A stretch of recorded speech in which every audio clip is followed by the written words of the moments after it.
Hello guys, welcome to my channel. Guys, आज मैं इस वीडियो में क्लास 10 मैथ्स चैप्टर 3 की एक्सरसाइज 3.1 की क्वेश्चन नंबर 1 कराऊंगा। और गाइज़, इससे पहले की वीडियोस में मैंने चैप्टर 1, चैप्टर 2 एंड रिवीजन करा दिया, जिनका लिंक मैं वीडियो की डिस्क्रिप्शन में दे दूँगा, देख लीजिएगा। अब आइए वीडियो को स्टार्ट करते हैं। तो देखिए क्वेश्चन ने क्या कहा। Aftab tales his daughter 7 years ago I was 7 times as old as you were. Then also 3 years from now I shall be 3 times as old as you will be. Represent this situation algebraically and graphically. तो guys question ने यहाँ क्या कहा, मैं अच्छे से समझाता हूँ।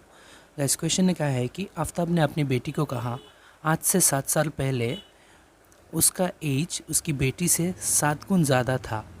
और उसके बाद कहा है कि आज से 3 साल बाद उसकी बेटी की एज जितनी होगी उससे 3 गुना ज़्यादा उसका एज होगा। ये सिचुएशन हमें ग्राफिकली एंड एल्जेब्रिकली रिप्रेजेंट करना है, यही कहा क्वेश्चन ने। तो पहले हम गाइस ये सब आज से 7 साल पहले, आज से 3 साल बाद, मतलब पास्ट फ्यूचर, ये सब शो करने के लिए हमें प्रेजेंट का एज जो है वो पकड़ना पड़ेगा। तभी हम 7 साल पहले की एज और 3 साल बाद की एज बेटी और बाप का दिखा सकते हैं। तो पहले हम लेट कर लेते हैं आफ्ताब की एज, प्रेजेंट एज और डॉटर की प्रेजेंट एज।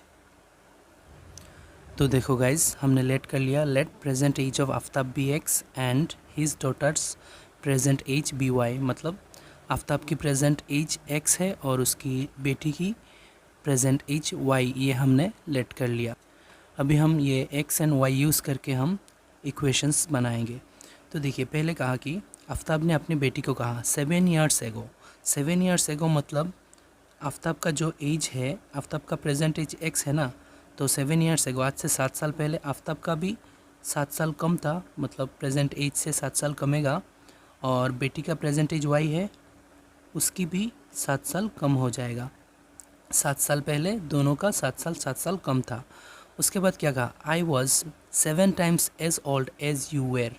मतलब पिता अपनी बेटी को कह रहा है 7 साल पहले तुम्हारी जितनी भी एज था उससे 7 गुना ज़्यादा मेरा था। तो मतलब बेटी का ये एज है ना, बेटी का 7 गुना कम है, तो बेटी की एज को 7 गुण बढ़ा देंगे तो पिता का इक्वल हो जाएगा। देखो गाइस, क्वेश्चन ने कहा है ना 7 साल पहले, तो दोनों का 7 साल कमा दिया। उसके बाद कहा है कि 7 साल पहले जितनी भी एज उसकी बेटी की थी उससे 7 गुण ज़्यादा बाप का था, तो बेटी की एज 7 गुण कम था, इसीलिए 7 गुण बेटी की एज को बढ़ा दिया, तभी ये इक्वल हो गया। अभी हम इक्वेशन बनाएंगे इससे। देखो x माइनस 7, अभी ये 7 इन दोनों के साथ मल्टीप्लाई हो रहा है। 7 into Y 7y plus minus minus 7 7 ज़र 49। अभी x y एक साइड कर लेते हैं। x प्लस का 7y इस साइड में आएगा तो माइनस 7y हो जाएगा, और उस साइड में ऑलरेडी माइनस 49 है, और ये माइनस 7 उस साइड में चला जाएगा तो प्लस 7 बन जाएगा। अभी कैलकुलेट करते हैं। x माइनस 7y जैसे है वैसे ही रखेंगे, इक्वल 49 माइनस का और प्लस का 7, तो माइनस का आंसर आएगा क्योंकि माइनस का बड़ा है। कितना होगा, 49 से 7 गया तो 42। तो ये इक्वेशन 1 बन गया। अब गाइज उसके बाद जो कहा उसी से हम दूसरा इक्वेशन बनाएंगे। उसके बाद कहा है कि ऑल्सो 3 years फ्रॉम नाउ, आज से 3 साल बाद। तो आज से 3 साल बाद, अगेन आज से 3 साल बाद बाप का मतलब आफ्ताब का प्रेजेंट का जितना भी एज है उसके साथ 3 बढ़ जाएगा, मतलब 3 साल बाद 3 बढ़ेगा। और उसकी बेटी की प्रेजेंट एज वाई है, उसकी भी 3 साल बढ़ जाएगा। दोनों का 3 साल ऐड हो जाएगा, 3 साल बाद 3 साल बढ़ जाएगा। तो क्या कहा उसके बाद, 3 years from now I shall be 3 times as old as you will be. तो बाप ने अपनी बेटी को कह रहा है कि आज से 3 साल बाद तुम्हारी जितनी भी एज होगी उससे 3 गुना ज़्यादा मेरा होगा, तो मतलब बेटी का 3 गुना कम रहेगा। इक्वल करने के लिए हम 3 गुना बेटी की एज को बढ़ा देंगे, जो कम होगा उसी को ही बढ़ाएंगे तभी तो इक्वल आएगा ना। तो 3 साल बाद बाप का भी 3 साल ज़्यादा होगा, बेटी का भी 3 साल ज़्यादा होगा, लेकिन बाप 3 गुना ज़्यादा बड़ा होगा अकॉर्डिंग टू क्वेश्चन, तो इसीलिए हमने बेटी की एज को 3 गुना बढ़ा दिया।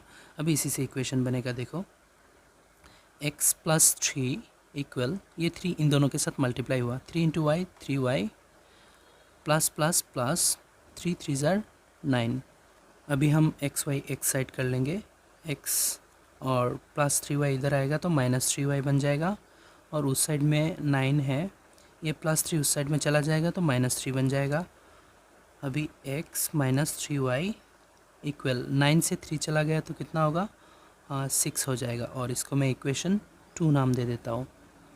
अभी गाइस हमारा एल्जेब्रिकली रिप्रेजेंटेशन हो गया, अभी हमें ग्राफिकली रिप्रेजेंट करना है।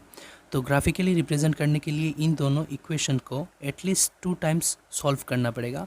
सॉल्व करने के बाद हम वैल्यूज़ को ग्राफ में पुट करके ग्राफिक रिप्रेजेंटेशन हम दे सकते हैं।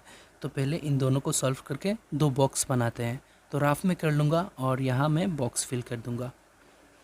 अब देखो गाइस 2 बॉक्स बना लिया, इस इक्वेशन का ये इक्वेशन भी ऊपर में बिठा दिया, ये बॉक्स है, इस इक्वेशन का ये बॉक्स है, इक्वेशन ऊपर बिठा दिया। मतलब इस इक्वेशन में x की वैल्यू कुछ पकड़ेंगे तो y निकलेगा कुछ, अगर y की वैल्यू कुछ पकड़ूंगा तो x कुछ भी निकल जाएगा। वैसे ही दूसरा बॉक्स भी फिल करना है, तो हम राफ में ये सब सॉल्व करेंगे और ये ब्रैकेट में लाकर वैल्यूज़ को बिठाएंगे। तो गाइस ये रफ पेज में मैं पहले इस बॉक्स को सॉल्व करता हूँ। तो ये इक्वेशन लिख लेता हूँ, x minus 7y equal minus का 42, ये इक्वेशन ये सॉल्व करके इस बॉक्स में बिठाऊँगा। तो हमें सॉल्व करते वक्त गाइस एक चीज़ ध्यान रखना है कि हमारा जो वैल्यूज़ आए वो ज़्यादा बड़ा नहीं होना चाहिए और फ्रैक्शन में नहीं आना चाहिए। बड़ा आएगा और फ्रैक्शन में आएगा तो हमारा जो ग्राफ होगा उसी में पुट करने में थोड़ा सा प्रॉब्लम हो जाएगा। इसीलिए हमें जितना हो सके उतना छोटा आंसर निकालना है और फ्रैक्शन में भी नहीं लाना है। तो गाइज़ मैं यहाँ सोच के लेट करूँगा। तो गाइज़ मैं यहाँ एक काम करूँगा, x को 0 लेट कर लूँगा, तो x का वैल्यू कुछ नहीं बचेगा। तो 7 यहाँ मल्टीप्लाई होके है y के साथ, तो उस साइड में जाएगा तो 42 को डिवाइड करेगा, तो y की वैल्यू एक छोटा सा कोई वैल्यू आएगा। तो मैं ये सोच के ही पहले ही आइडिया करके मैं लेट कर रहा हूँ x इक्वल 0। तो इस इक्वेशन में x की जगह 0 है, उसके बाद माइनस 7y इक्वल माइनस का 42। तो 0 का कोई वैल्यू नहीं है, y रख लेंगे, उस साइड में माइनस का 42 है और माइनस 7 मल्टीप्लाई था, उस साइड में चला जाएगा तो माइनस 7 डिवाइड में आ जाएगा और माइनस माइनस कट जाएगा और 7 6 are 42, y इक्वल 6 निकल गया। देखो गाइस x की वैल्यू 0 लेट किया, y की वैल्यू 6 आया, तो यहाँ हम पुट कर देंगे x की वैल्यू 0 लेट किया था, y की वैल्यू 6 आया।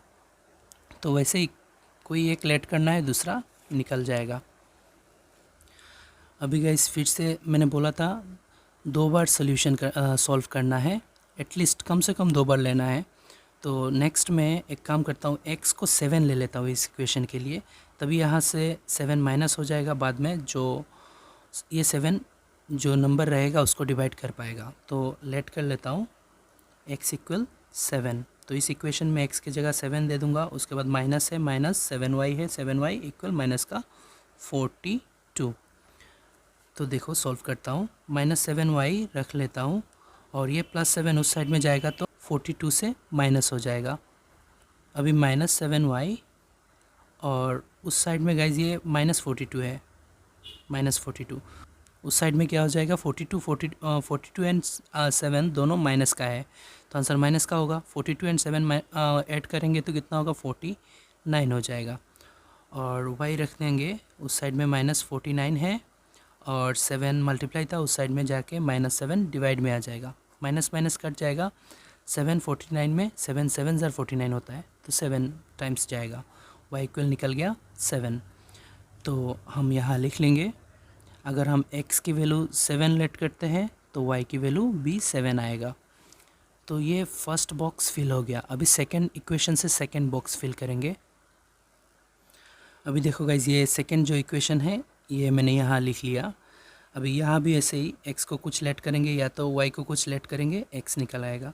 तो मैं पहले यहाँ गाइज मैं y को लेट करता हूँ, y को मैं 0 लेट कर लेता हूँ, 0 लेट कर लिया तो y की जगह 0 बिठाऊँगा इस इक्वेशन में, x माइनस 3y है, y की जगह 0 इंटू 0 इक्वल 6 है, x माइनस 3 इंटू 0 0 ही होगा इक्वल 6 है। और देखो गाइज -0 का कोई वैल्यू नहीं है, x इक्वल कितना आएगा 6 ही आएगा। तो मतलब गाइज y अगर हम 0 पकड़ते हैं तो x 6 आता है। तो यहाँ लिख लेता हूँ y 0 पकड़ा था, x 6 निकला। अभी हमें फिर से सॉल्व करना पड़ेगा। इस बार गाइज सेकेंड टाइम सॉल्व करने के लिए मैं गाइज x को 0 पकड़ लेता हूँ, लेट कर लेता हूँ x इक्वल 0। तो इस इक्वेशन में x की जगह मैं 0 बिठा दूंगा। तो पहले ही x है तो पहले 0 लगा दिया, उसके बाद -3y है, -3y रख दिया, इक्वल है 6 रखा। तो 0 का कोई वैल्यू नहीं है तो -3 ही बचेगा, इक्वल 6। तो हमें y लाना है तो y रखेंगे, 6 उस पार है और -3 मल्टीप्लाई था उस साइड में गया तो -3 डिवाइड में आ जाएगा। 3 6 में 2 टाइम्स, तो y इक्वल क्या निकला, माइनस प्लस माइनस निकला और 2 बचा 2। तो अगर हम गाइस x 0 लेट करते हैं तो y -2 निकलता है इस इक्वेशन के लिए। अब देखो गाइस दोनों बॉक्स फिल हो गया, अब हम ग्राफिकली रिप्रेजेंटेशन कर सकते हैं। तो चलिए ग्राफ में ये सब वैल्यूज़ को बिठाते हैं। अब देखो गाइस ये जो दो टेबल है ये मैंने इस ग्राफ में लिख लिया, यहाँ पे हमारी सुविधा के लिए हमने लिख लिया। अभी हम ये जो दो टेबल्स हैं, दो टेबल से दो लाइन बनाएंगे इसी ग्राफ में, तो हमारा ग्राफिकली रिप्रेजेंटेशन हो जाएगा। तो पहले इस इक्वेशन से ये टेबल आया था, देखो इस इक्वेशन से ये टेबल, तो पहले ये टेबल से हम लाइन बनाएंगे। देखो तो यहाँ पे x की वैल्यू 0 है, y की वैल्यू 6 है पहले। तो x की वैल्यू 0 है मतलब दाएं तरफ भी नहीं जाएगा, बाएं तरफ भी नहीं आएगा। तो y की वैल्यू प्लस का 6 है मतलब ऊपर जाएगा। तो यहाँ होगा ये कोऑर्डिनेट। यहाँ एक चीज़ देखो गाइस, ये सब वैल्यूज़ को पुट करने समय ये याद रख लेना, अगर x की वैल्यू प्लस का बढ़ेगा तो दाएं तरफ जाएगा, माइनस का बढ़ेगा तो बाएं तरफ आएगा, और y की वैल्यू प्लस का बढ़ेगा तो ऊपर जाएगा, माइनस का बढ़ेगा तो नीचे जाएगा। अब हमारा यहाँ x की वैल्यू 0 था मतलब दाएं भी नहीं जाएगा बाएं भी नहीं जाएगा, y की वैल्यू 6 था मतलब ऊपर जाएगा। तो ये वाला कोऑर्डिनेट हुआ 0,6। अभी नेक्स्ट 7,7 मतलब x की वैल्यू 7 है मतलब 7 कर दाएं जाएगा, y की वैल्यू भी प्लस का 7 है मतलब 7 कर ऊपर उठेगा, 1 2 3 4 5 6 7, यहाँ ये कोऑर्डिनेट होगा 7,7। देखो गाइस 7 कर x की तरफ गया और y की तरफ 7 कर ऊपर आया, ये लाइन है ना, 7 कर गया ऊपर भी 7 कर आया, तो ये हो गया। तो इन्हीं दो पॉइंट को हम ज्वाइन कर देंगे तो ये बॉक्स कंप्लीट हो जाएगा। तो देखो गाइस ये दो पॉइंट में ज्वाइन कर रहा हूँ स्केल से, तो हो गया गाइस ये दोनों पॉइंट ज्वाइंट हो गया। अभी इस बॉक्स से मैं ये लाइन बनाया तो इस बॉक्स का जो इक्वेशन था वो भी हम ऊपर लिख लेंगे, x - 7y इक्वल -42। अभी हम इस सेकेंड बॉक्स से सेकेंड लाइन बनाएंगे ऐसे ही। अब गाइस सेकेंड बॉक्स को देखो, x की वैल्यू 6 है तो y की वैल्यू 0 है, मतलब x की प्लस की वैल्यू है तो +6 इधर यहाँ तक जाएगा, y की वैल्यू 0 है मतलब ऊपर भी नहीं जाएगा नीचे भी नहीं जाएगा, यहीं पे रह जाएगा। तो ये कोऑर्डिनेट हुआ 6,0। x की वैल्यू फर्स्ट होता है, सेकेंड y की वैल्यू होते हैं। अभी नेक्स्ट देखो, x की वैल्यू 0 है, y की वैल्यू -2 है। तो x की वैल्यू 0 है मतलब दाएं भी नहीं जाएगा बाएं भी नहीं जाएगा, y की वैल्यू -2 है इसीलिए नीचे की तरफ 2 घर चलाएगा। तो ये कोऑर्डिनेट हुआ 0,-2। तो ये दो पॉइंट निकला इस टेबल से, तो ये दोनों ज्वाइन कर देंगे तो इस टेबल की लाइन हो जाएगा। तो ज्वाइन कर देता हूँ मैं।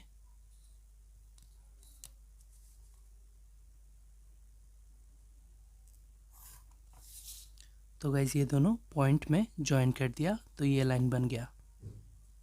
इसीलिए कहा था गाइस एटलीस्ट हमें हर एक इक्वेशन का 2 टाइम्स सोल्यूशन करना है। 2 टाइम्स करने से 2 पॉइंट निकला, 2 पॉइंट से एक लाइन बनेगा। अगर एक बार सॉल्व करेंगे तो एक ही पॉइंट निकलेगा तो लाइन नहीं बनेगा। अभी ये इक्वेशन से ये लाइन बना तो हम ऊपर इक्वेशन की नाम लिख लेते हैं, x - 3y इक्वल 6। तो देखो गाइस लाइन के ऊपर इक्वेशन का भी नाम लिख लिया, इस इक्वेशन से ये लाइन बना और इस इक्वेशन से ये लाइन बना। तो ये हो गया गाइस ग्राफिकली रिप्रेजेंटेशन कंप्लीट। तो गाइस ये था ये जो क्वेश्चन नंबर 1 इसकी सॉल्यूशन, पहले हमने एल्जेब्रिकली रिप्रेजेंट किया, उसके बाद ग्राफिकली रिप्रेजेंट किया। तो ये था गाइस इस क्वेश्चन का सॉल्यूशन। तो गाइस इस वीडियो में बस इतना ही। वीडियो अच्छा लगे तो लाइक एंड शेयर करिए और चैनल को भी सब्सक्राइब कर दीजिए। Thank you.